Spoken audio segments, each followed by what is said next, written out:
شریعت نے یہ بتلایا ہے کہ جو بندہ ماں باپ کی اطاعت کرتا ہے، فرما برداری کرتا ہے، ان کے دلوں کو خوش کرتا ہے، اللہ تعالیٰ دنیا میں بھی انعام دیتے ہیں، آخرت میں بھی اس کا انعام دیتے ہیں۔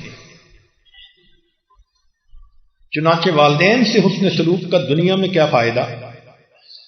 امام احمد بن حنبل رحمۃ اللہ علیہ نے انس رضی اللہ عنہ کے ذریعے سے روایت کی، فرماتے ہیں کہ جو ماں باپ سے حسن سلوک کرتا ہے اللہ تعالیٰ اس کی عمر اور رزق میں اضافہ فرما دیتے ہیں۔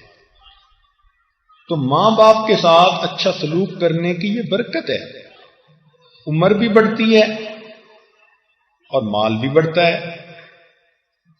عمر بڑھنے سے مراد دو باتیں ہو سکتی ہیں، ایک تو یہ بھی کہ عمر فرض کرو 60 سال ہونی تھی، اب اللہ نے اس کو طویل کر کے 70 سال کر دیا، یہ بھی ممکن ہے۔ اور ایک معنی اس کا علماء نے یہ لیا کہ عمر تو تھی اس کی 60 سال، لیکن اس نے 40 سال کی عمر میں بلڈ پریشر کا مریض بننا تھا اور برین ہیمریج ہونی تھی، اور اس نے فالج کے ساتھ باقی زندگی محتاجی میں گزارنی تھی۔ اللہ تعالیٰ ان بیماریوں سے بچا کے زندگی کے صحت مند حصے کو لمبا کر دیتے ہیں، چنانچہ وہ آخری لمحے تک کسی کا محتاج نہیں ہوتا۔ یہ بھی عمر میں برکت ہے کہ ایفیکٹو حصہ عمر کا بڑھا دیا جاتا ہے۔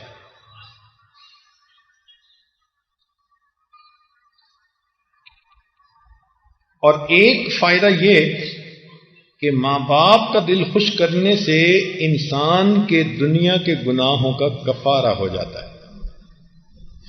چنانچہ امام ترمذی رحمۃ اللہ علیہ نے ابن عمر عنہ سے روایت کی کہ ایک آدمی نبی علیہ السلام کے پاس آیا، اے اللہ کے نبی صلی اللہ علیہ وسلم مجھ سے بڑا گناہ ہو گیا۔ تو نبی علیہ السلام نے فرمایا تمہاری والدہ زندہ ہے؟ جی اللہ کے نبی والدہ زندہ ہے۔ فرمایا جاؤ والدہ کے ساتھ حسن سلوک کرو اور اس سے دعا کرواؤ، تمہاری ماں کی دعا کی وجہ سے اللہ تمہارے گناہ کو معاف کر دیں گے۔ تو دیکھیے ماں باپ کی دعا پر اللہ تعالیٰ بندے کے گناہوں کو معاف بھی فرماتے ہیں اور جنت میں اللہ تعالیٰ داخلہ جلدی فرماتے ہیں۔ چنانچہ حدیث پاک میں ہے کہ نبی علیہ الصلوۃ والسلام نے فرمایا کہ جب میں جنت میں داخل ہوا تو مجھے پڑھنے کی آواز آئی، تو میں نے پوچھا یہ کس کی آواز؟ تو بتایا گیا کہ یہ وہ نوجوان ہے جو آپ کے ساتھ ساتھ جنت میں داخل ہوا۔ میں نے پوچھا کون؟ کہنے لگے حارثہ بن نعمان۔ میں نے فرشتے سے پوچھا اس کا کیا عمل تھا؟ اس نے کہا کہ یہ اپنی ماں کا بہت فرما بردار تھا۔